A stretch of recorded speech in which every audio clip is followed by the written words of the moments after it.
and you're watching eToro for Beginners webinar. I'm your host, Annie. I run community over at eToro, and tonight's webinar is going to be an overview of where to find everything that you need on the platform, as well as a rundown of the things that you need to know when you actually begin trading. So we'll start right at the beginning. My default screen here is my watch list. I won't spend too much time on this right now, just because I do have a separate webinar already done and dusted on this topic. But what is worth mentioning here is that the markets and the people that you are putting onto your watch list, or you're essentially following, are what is going to populate your news feed, which we will come to very shortly. This is also your screen that will essentially be your trading dashboard. So these are the instruments that you need quick access to. I will show you in a second how to enable your one-click trading, so you can come in there and just press buy and sell with your defaults.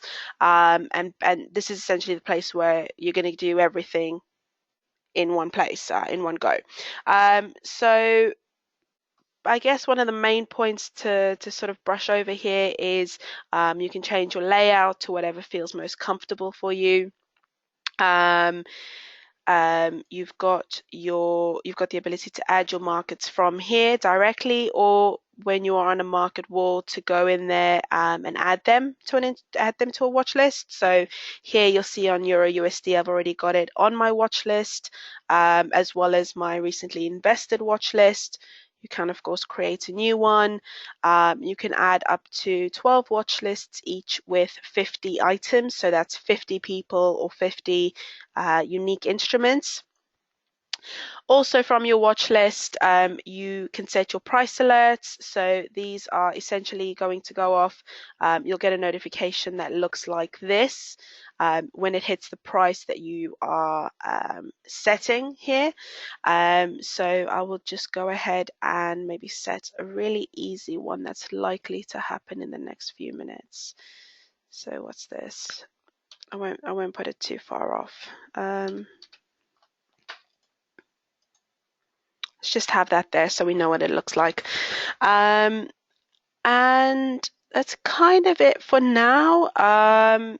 You can also filter here. So if you have a watch list with an array of different instruments, and you just want to see maybe just the currency pairs, then you would go here, and then you've got it right in front of you.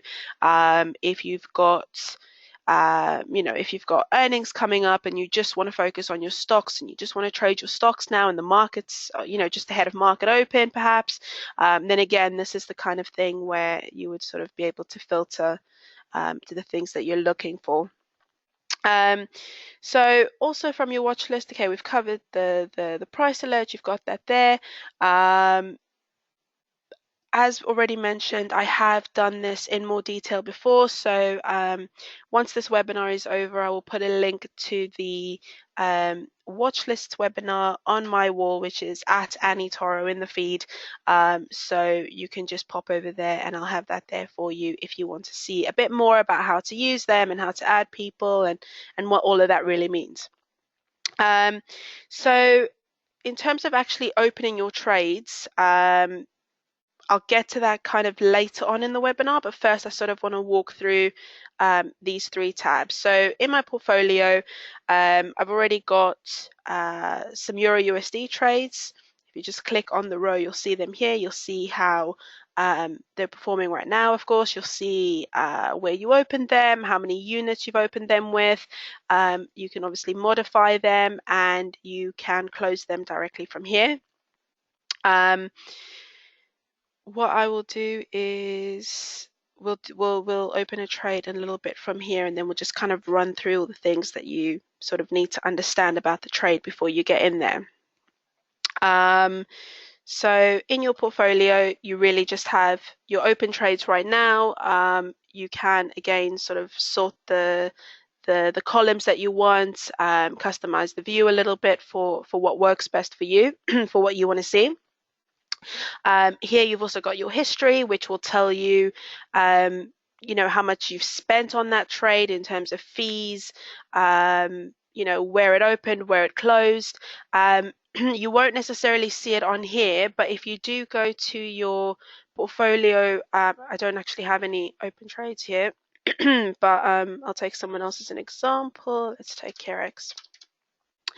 From your portfolio, you will actually see why a position closed. So here beside it, you've got the reason. So anything with just the little flags or just the icon for that instrument will mean that you closed it manually. Whereas the take profit, the TP, of course, means take profit, your stop loss, and then you've got a couple others which you won't see under here because she doesn't copy anybody, but on on positions that you've copied from someone else, you will typically see different little icons here that will tell you why something closed. So that's the first thing that you can see for your history, but only under your public portfolio. In your portfolio here, you've got your history here. You've got your orders. Orders we'll get to when we actually open a trade, and that's kind of it for this view. Of course, if you have any questions in the meantime, please feel free to ask me, and I'll get to it either now or at the end. Then the third item on your menu here is your newsfeed. So as I mentioned, your newsfeed is populated with the instruments that you follow and the content from the people that you follow. So when I say the instruments, because I've got Euro USD in my watch list, I'm seeing this even though I don't follow either of these people in this particular account. So you've got your newsfeed coming in. All of these are going to be people that are verified. So you are less likely to see maybe some spam here. However, that's just your news feed, but you've also got the main feed, which is the public English feed. Different languages will have obviously their own version of this. So if you set your language as German, you'll see the public German feed, and then you'll just see all the content from people from Germany. Obviously, English is the largest one because most of the regions will just communicate in English because it'll reach more people. In any case, you will notice if you do see something in another language that there is a translate button at the end of every post that's automatically picked up from Google. So that's kind of it for the public English feed. Of course, here you can kind of add somebody to your watch list directly. You can turn off your notifications. So if you comment in here and you don't want to keep getting the notifications that somebody's responded, you can just turn them off from here. And you can flag something as spam if you don't like it or you don't think it belongs in the community. One flag from one person is not enough for the content to disappear, but after a certain number, it will get hidden. If you do see spam though, and you want it checked or you think it needs to be checked, then just tag me in it and we will review it or we'll get rid of it or whatever the case may be. So that's just a quick overview of those three tabs. In terms of trade markets, it's pretty straightforward. This is literally just a page where you can kind of weed through every sort of area that we have. So you can go into your advanced search, go into your stocks, filter by perhaps the exchange. You can go to the US stocks, you can go to, let's go to the FTSE, for example, and then you've just got everything here. Of course, there are quite a few, so you're going to have a few screens there. You can go into your industry, say you want financial, and then you've got all your financial companies listed here. So that's pretty straightforward. Copy people is pretty much the same thing. Much like the watch lists, I do have a separate webinar about copying and about using this tool and about finding these people and what all of these parameters mean. So I will link that as well at the end of the webinar. For now, I just kind of want to focus on the things that are sort of prevalent at the very beginning when you just kind of come in and you don't really know what you're doing, you don't know where to go and what to look at. So those are the first two. copy funds, same thing. We can cover that separately. If you do want more information on any of these things, please do ask me afterwards. And I've already got things that I can give you, or information that I can share with you. But what I really wanted to get to now was, of course, actually opening a trade and the things that you need to consider. So we'll go to Euro USD. What we can actually do here is sort of set your parameters for your one-click trading. So earlier I showed you this on the watch list. So okay, my one-click trading is enabled there. So if I go to Euro USD, for example, say I want 500, I want 10 leverage. Did I save the settings? I think I already saved them on the Euro USD. But essentially what your one-click trading does is allows you to just open your trade just like that without any pop-up. So in your watch list, I think I set one on oil as well. No, I didn't do that. So when you enable your one-click trading, you can come in here, set whatever you're comfortable with, change your leverage, use these settings, open your trade now, and then again, you can just keep doing that directly from your watch list. Obviously, it can get a bit dangerous if you are on your watch list quite a bit, and you're just curious about the spread or something, and you want to click into it.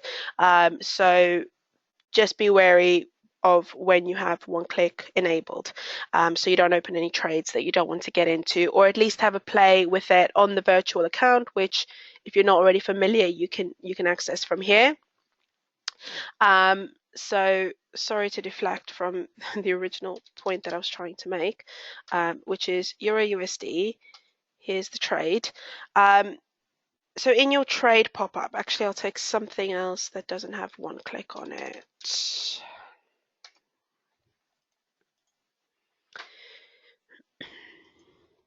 So in your trade window, you've obviously got your amount, which is how much of your own money from your account balance you want to put into this. Let's just set 500. This is obviously my demo account, so I'm not too bothered. And your leverage. So your leverage is it's defined as borrowed capital, but all it really does is kind of increase the position size. So it increases what is called the unit size, which is this here. And that is so when you are opening a trade with, $100 or, even $500 compared to the market overall is a very small amount. And the way many instruments move, you're not really going to see any return for that amount of money. So the way we do it, the way it's kind of done industry-wide, is that it works on units. And so obviously the leverage you use will increase the units. So your 500 times your 1 to 100 leverage is going to give you 50,000 units. That's quite a big position, and obviously the higher the leverage you use, the higher your exposure is. It doesn't leave you a lot of flexibility in terms of your stop loss and your take profit, just because each movement is going to be worth more money. So the higher the leverage, the quicker or the more likely you are to sort of have that position kind of go the other direction. So that's sort of the first thing to consider is you want to keep leverage that you're comfortable with, and also rather than sort of thinking you've got a position of $500, always think of it as you've got a position of 5,000 units, which is not bad, not huge, but it's also not very small either. So that's kind of the first thing to think about in terms of when you're opening your trade. The next thing is that you will notice between the sell and the buy price, you've got a difference there. So what that essentially comes down to is what is called the spread, which is eToro's fee as a service provider. Contrary to what you may see in the feed, this is our fee. There are no other actual eToro fees involved in trading. There are other costs, but not other eToro fees. So what I'm trying to say essentially is that this is the price right now, and this is the price if you are long this instrument. Long is buy and sell is short. So that difference, which here is 4 pips, so you'll see that there's a 0.0004 difference. That is the fee that eToro takes. Our fees you can find under the help section of the website. So if you're just in here, you go help, your fees are right here, and that's this page. This will essentially tell you what the typical spread is on each instrument. You've got your indices, your commodities, everything up there. What's important to mention on this page is that a typical spread is not a guaranteed spread. It's not a guaranteed price. So by typical, we are saying that this is essentially the minimum fee. This is the fee is usually going to be this. It's usually going to be 3 pips on the euro dollar, or as I showed you above, it's 4 pips on the dollar pound. But that is a minimum. So if the market moves, if the market is volatile, if there is low liquidity, both of which I will touch on in a second, the spread is subject to fluctuate along with the actual um, um, instrument itself. So it is mentioned up here that the below spreads are the minimal spreads and are not guaranteed. The spread will vary according to market conditions and liquidity, and there may be instances where market conditions cause spreads to widen beyond the spreads displayed below. So essentially the spread will never be lower than this, but it can possibly be higher, and that is something to bear in mind when you're sort of entering the trade. So right now I may see this price, but by the time I actually click open trade and the position itself goes into the market, it could slip. All of this happens in a matter of milliseconds, so it's not something that takes several seconds to happen, but it can move so quickly that you can miss that price. Not completely impossible, but not that common either. So that's something to bear in mind. Usually you see the spreads kind of widen up around market close, so a bit later at night during maybe just before the market breaks, also during economic events. So if somebody important is speaking, or there is a report that comes out, or just some kind of economic data, that will typically move that instrument, because it's giving you a sentiment on the economy, and so people are rushing in to either get into the trade or get out of the trade based on whatever is happening. So that those are usually the periods. So when I say liquidity, I'm essentially referring to demand and supply, for lack of a better way of saying it. So in terms of say there's low liquidity, it means that there just aren't enough people in. There just isn't, for you as someone buying, there isn't someone there to sell. So low liquidity means that either the spread will widen to sort of compensate because there aren't enough people in there, or the instrument may be disabled altogether just because there's not enough happening. And then similarly with volatility, when it moves a bit too much, or there's too many people trying to get in, prices can't be filled because it's just all over the place. So the same thing may happen. The price may go up, and by price I mean the spreads. The spreads may widen, or the instrument may be unavailable altogether. So that's kind of the main thing just to bear in mind with your position, is that you're not necessarily going to get the price you see right in front of you in that moment. I don't know where my window went. There it is. So you may not get that exact price that you see in that moment. I mean, you will now, because it's pretty calm right now. Nothing out of the ordinary is happening. There's no reports coming out in the UK right now. So this should be fine. And if I just set that. It's fine. So just bear that in mind, particularly if you choose to trade over the volatile events.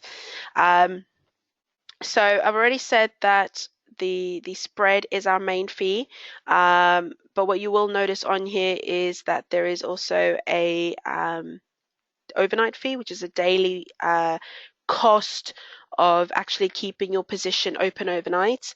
So the way that sort of works is that